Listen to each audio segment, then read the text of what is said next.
Cool. Hey, Liv, how's everything going? Hi, everything's going well. It's a beautiful Tuesday here in Atlanta. I've been up early this morning. I had to go to workouts and stuff like that, which was Oh, nice. kicked me in the butt because I haven't been there like the past 3 days. So today he really filled it in because I have. Listen, it's a balance. It's a balance of it all. Yeah. But like, let's just kind of like get into just a little bit of intro about you. First and foremost, we have to start out with the name. I think your name is so creative, and it automatically puts you in an optimistic mood. Can you just talk to us a little bit about what made you decide to come up with calling yourself that? Well, I can't take all the credit. So one of my team, her name is Amir. We kind of were the first people to start out with each other, and originally, my middle name is on my birth certificate is Heavenly. So, at first at first I was just gonna go by like my first and middle name, which is like Victoria Heavenly. But then I don't know, like I really like this artist named Victoria Monet, and I was like, is that kind of Jackie Hair swag? Or I don't know. I was just like, I just need a different name other than Victoria. So I don't know. She said in her mind, like she just kept hearing Liv, and like I liked it too. So like we just ended up like kind of going along with it, and then I ended up changing all my social media to Liv Heavenly. And like I was nervous about it at first because I'm like, people are probably gonna be like, why she change her name, da da da da.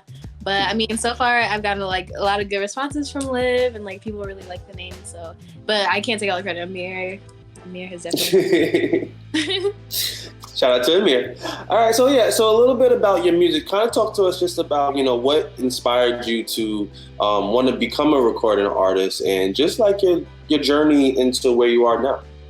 I mean, I grew up always being like a kid that just was like in church choir and church plays, in choir in school, and musicals and plays and stuff at school, talent shows, stuff like that. So I've always been very much a performer and a theater kid type of situation. I love being on stage, and I love putting on shows and stuff like that.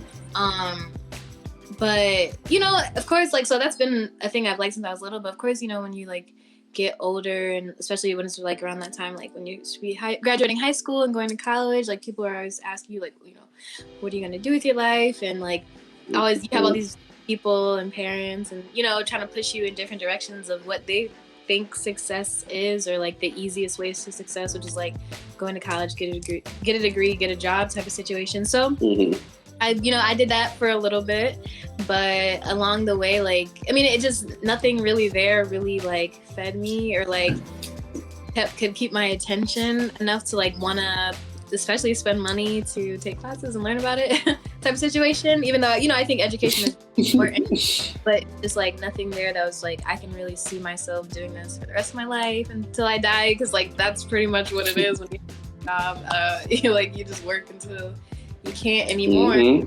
But I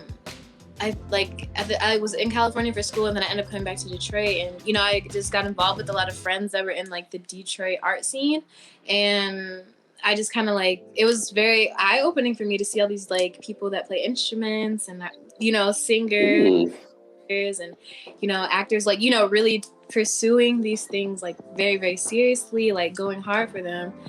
It was very inspiring for me. So I was like, knew that was something I love to do. And I think about like 2 years ago, I was just kind of like, F it, like, let me just give it a shot and like see where it goes. And honestly, since that, like I think I put my first little like cover, like a little cover song or something on SoundCloud. And that's when Amir kind of like joined forces with me and said she wanted to work with me. And then a month or so after that, like my label, B&A, they, asked to work with me and sign with me. And at the time I didn't have any music out or anything like that, but they saw a cover of me on YouTube, and they like my voice, and I guess they like the look, all that stuff. So they like were just like, hey, we really want to work with you. We want to like, and they're like they're like new, I'm the only artist on their roster. So we're both very much up.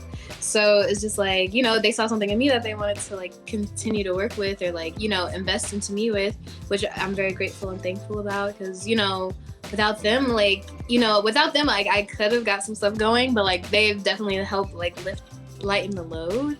But not to make this too long of an answer. But yeah, so, you know, where I am now, I've been doing courses with them. It's just been really good, and a lot of music out, a lot of music videos out, and, you know, just helping building like following fan base, or just mostly building like content for people to like check out to decide if they even want to like me as an artist. But, you know, so far now I have like 5 songs, gonna be hopefully releasing like an EP sooner in like October or something. So yeah, so I've come a long way, but I've always known I wanted to do this, and doing it now feels like surreal sometimes, because like even doing like shows or music videos, like I used to be in my bedroom like in the mirror pretending like I'm doing a show and I'm like, maybe I like manifested this for myself a little bit, and like actually doing it now is like really cool. Yeah, I think a lot of artists have manifested their career just you know, taking those early aspirations and turning it into something great. An early aspiration for you is just, you know, I would say growing up in Detroit. What was it like even just taking influences from a city like Detroit that's so musically influenced, and, you know, you have the Motown era, you have so many different legends who come from there. What was that like for you growing up there?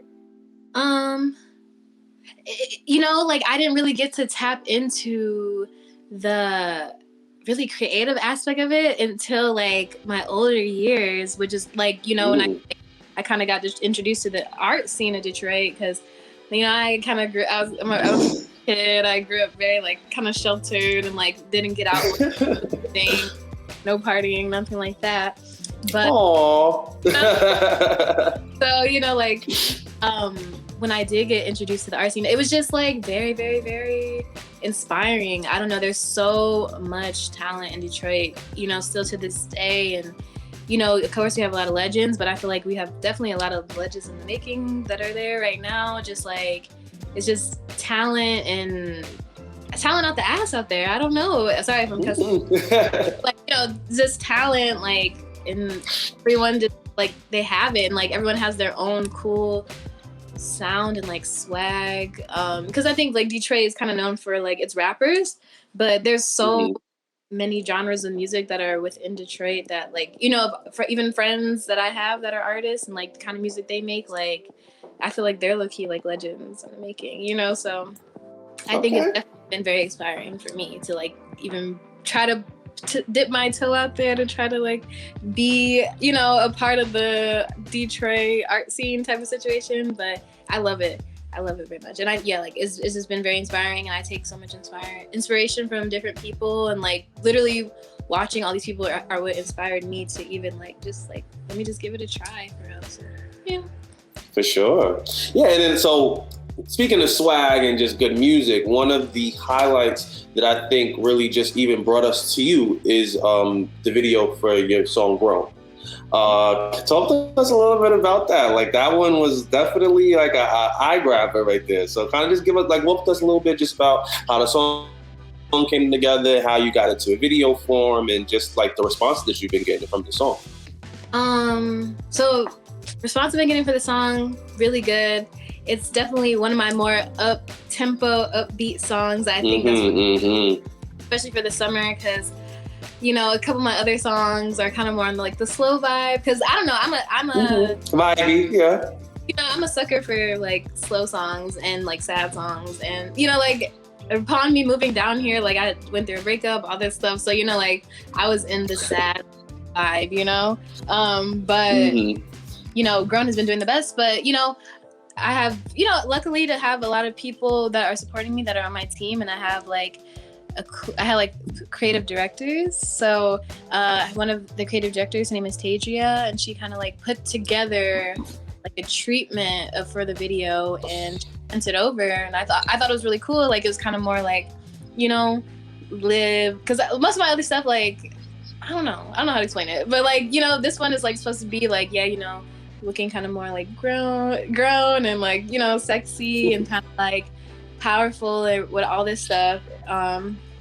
So, you know, I kind of like said I wanted the location to be kind of like, because I think that is kind of the trend right now, but I love it, kind of like that retro, kind of like 70s, 80s type vibe. you know. So we found this really cool like Airbnb, like for all my artists out there, you know, creatives. If you want to find cool places to shoot, like Peerspace is a great place to find, you know, locations to shoot and do videos or just take pictures, whatever. So we found this really cool spot out in LA. We flew out there. The model, like, we were kind of like internet friends a little bit. I asked him, like, you want to be my model? Would you want to be in the video? He was like, sure. So like, he was already out there, so it didn't take, like, we didn't have to fly him out or anything. So that was like cool and easy.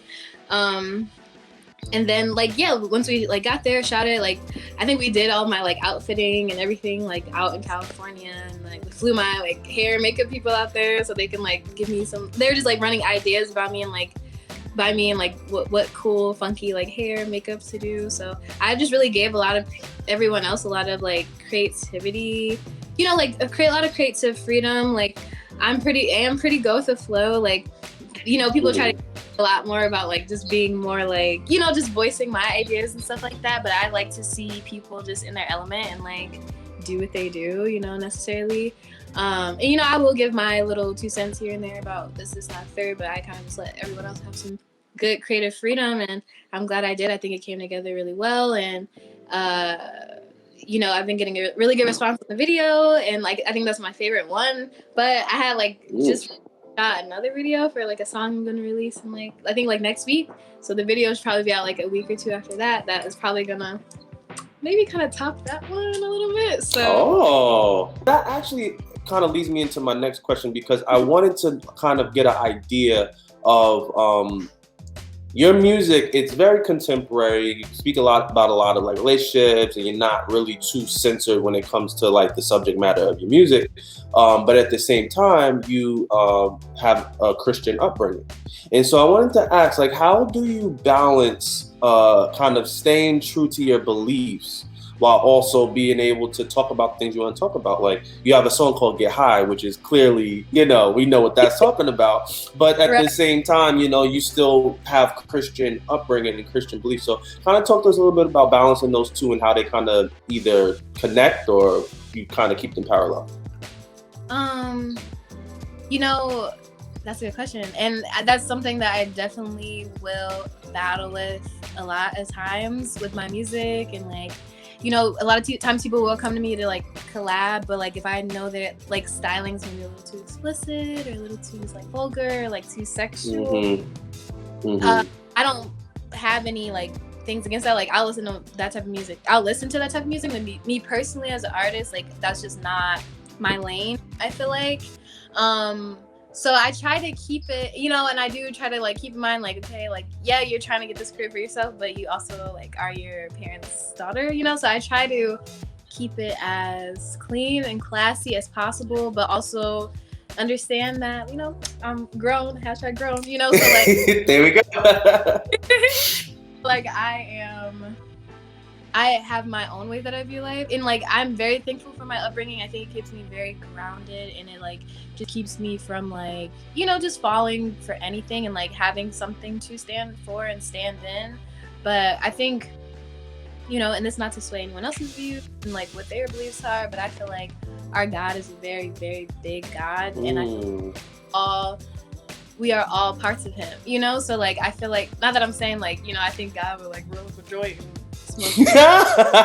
but you know, like I think he put that here on the earth for like uses, and I think, you know, he put everything. He supposedly gave us dominion over everything, you know. But I think anything can be abused, and there could be too much of anything could be bad, you know. So I think life is not necessarily even about like, you know, super just like restricting yourself from like this and this. Like, of course, like if you know there's something you struggle with, or you know there's something that like is probably like addiction or something running your family, like it's okay to like take those precautions. But I feel like, you know, with, you know, God being like the source of my light and my energy and just my, you know, everything that he's put in me, I just think of like everything he's put in me, like he's wanting me to use.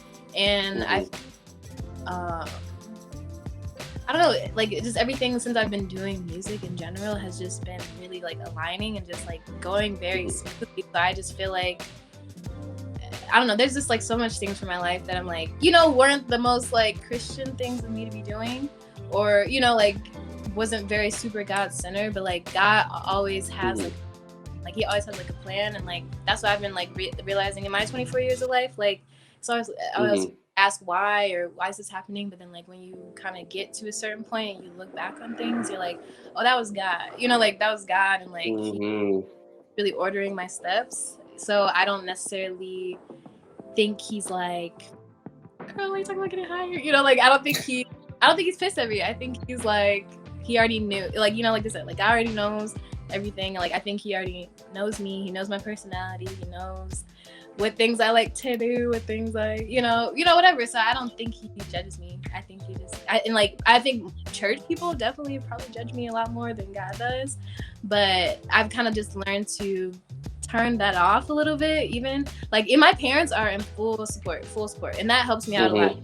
They're very much supportive of me. Like they want to see me take it as far as I can. So I think that helps me out a lot too. But I kind of realized there's a certain point when I was growing up, even in church, like I just saw a lot of people just get, not to say people shouldn't go to church, you should, but I just saw a lot of people that would go to church, get stuck there, and like not apply any of their word to like Mhm. both type of situation. So it's like you can't really make change from inside the four walls of the church. Like you have to get out in the world and like Mhm.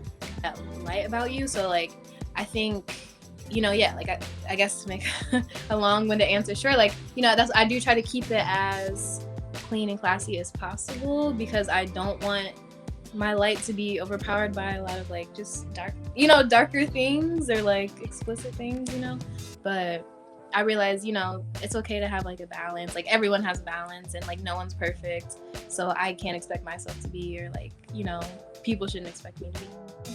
Exactly. Yeah, yeah. I think that you really hit it on the nail when it comes to that idea of balance. You know what I mean?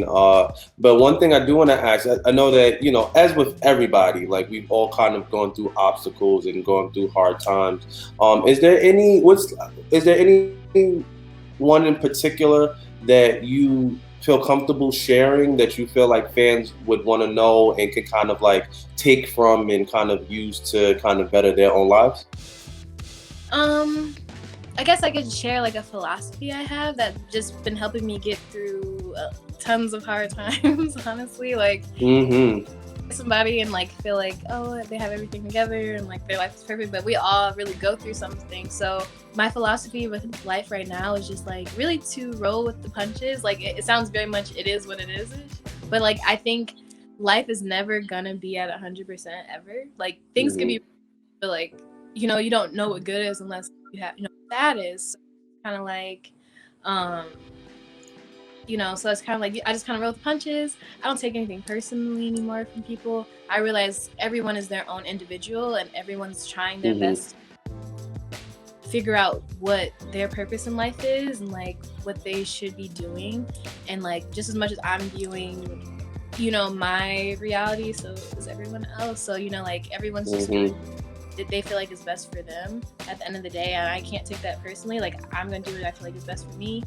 And even if relationships end, or friendships, or even certain opportunities and jobs and things like that, like usually when those things end, like it is making room for something a lot better to come your way. So even in those moments of disappointment, or like just like, how am I gonna get past this, like you should just always just be very much in expectation for something else to like really come and fill that spot, and like really just take time. Like I don't know, just like I've had to take a lot of time to really just learn how to like love myself and value myself. Mm-hmm. Like, sorry, some dogs barking over there, but it distracted me. So I mean, like just with any situation, like I think there's a time where I'm not a graduate, I'm not a college graduate.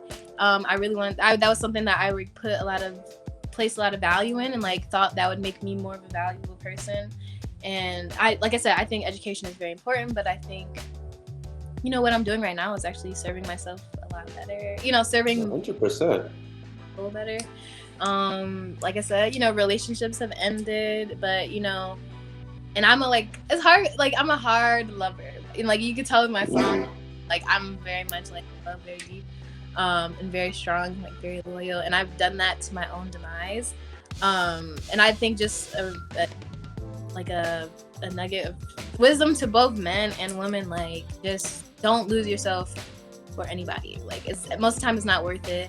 If you're with somebody that's really trying to make you like change, like, and of course there's certain things like people can make you change for the better, and it's okay to have but if you find yourself just compromising too much of yourself that you don't recognize yourself anymore, that's not a situation for you to be in. Like you have to, at the end of the day, like it's either you or them, and you really have to put that value on you, because that's all you really have at the end of the day. If they decide to leave, if they decide to cheat, if they decide to do whatever, like you have to like value and love yourself enough to like not stick around certain things and certain energies or certain people. So your music has such a relationship aspect to it. It's always talking about different kind of relationship roles, and I was just gonna ask you for some relationship advice, but you really just gave it to me. I love that.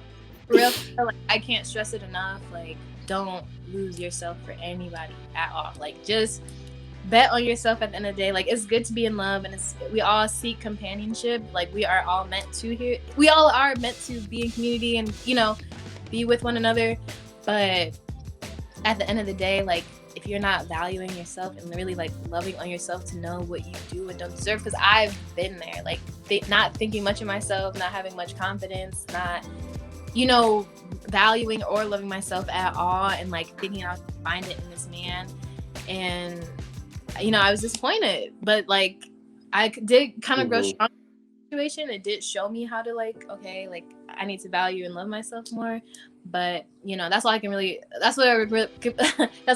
offer. If you start noticing you're just compromising too much and really losing yourself, and someone's really dimming your light, like stay away from them. They want control.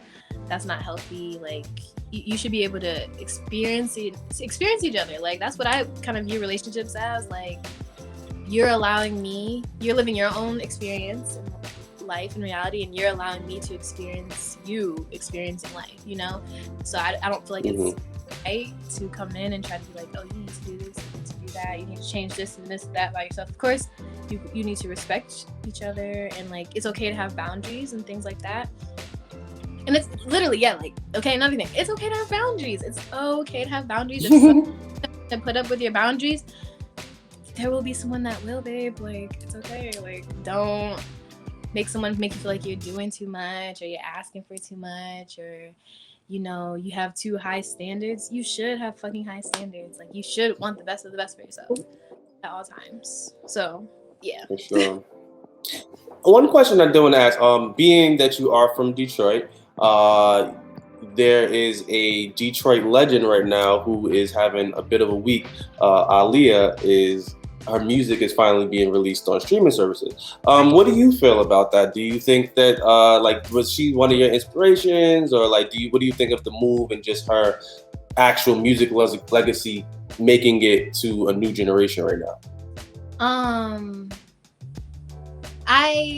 I do really like Aaliyah, and I think there's been many times I've even gone on like line trying to look for her songs, and I like can't.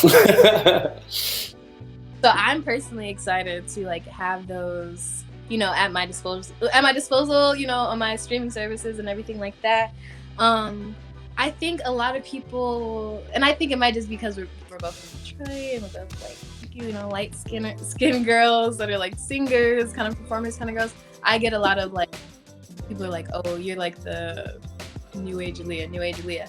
And I am so honored that everybody like, or not everybody, but you know, I'm so honored that people will like, you don't have that comparison, but like, you know, I think I wouldn't dare compare myself to Aaliyah. Like, you know, I feel like she's definitely in her own lane, and like her music is very much timeless, and just like just her vibe is timeless. Like, you know, if you want that like feel just like upbeat kind of music, like she's a great person to listen to. If you want, you know, maybe even some upbeat like love songs or whatever, like she's so I mean, I think we definitely like, we have different sounds, and I think we're different artists in general, but like I mean, like, other than like I really like her style too, because like I'm kind of more of a tomboyish type of girl. Like, I'm not really one to always wear like makeup and dresses and stuff like that. So you know, like I think that's where people will say that vibe, because like I am kind of tomboyish, so they'll probably like see me being tomboyish and they're like, oh, you're like Aaliyah, and I'm like, not really, but okay. But I think no, that's totally dope. And I think the fact that, I don't know, I just wish she could have, thing about with her is like, I wish, and just a lot of artists in general, like I wish she could have got her flowers for when she was alive, because I've done like research about her, and like she was alive, like she was known, but like she wasn't really, like people weren't really like, you know, putting a lot of respect on her name, or like really giving her flowers like that until after she so I just think what happened was like she definitely, yeah, she was out and she was, you know, there, but I think that when she had passed, it was like you were just right on that level of superstardom, and I think that's where I think that kind of idea comes from. No, yeah. So I just wish she could have, you know, seen her impact a little bit more.